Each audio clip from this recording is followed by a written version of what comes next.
పిల్లలకి, పెద్దలకి ఎంతో ఇష్టమైన మడత కాజా. మడత కాజా అంటేనే నోట్లో నీళ్ళు ఊరుతున్నాయి కదా!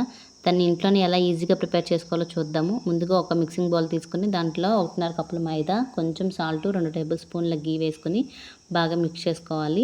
తర్వాత కొంచెం కొంచెంగా వాటర్ వేసుకుంటూ చపాతీ పిండిలాగా కలుపుకోవాలి. దాన్ని ఒక 5 నిమిషాలు పక్కన పెట్టి షుగర్ సిరప్ ప్రిపేర్ చేసుకుందాం. 1 కప్పు పంచదారకు 1 కప్పు వాటర్, కొంచెము ఇలాచీ పౌడర్ వేసి ఇలా స్టిక్కీగా వచ్చినప్పుడు స్టవ్ ఆఫ్ చేసేసుకోవాలి. పంచదార మొత్తం కరిగిన తర్వాత ఇప్పుడు మన మైదా పిండిని మొత్తాన్ని కూడా ఈ విధంగా పల్చగా ప్రిపేర్ చేసుకోవాలి, ఒకే చపాతీలాగా.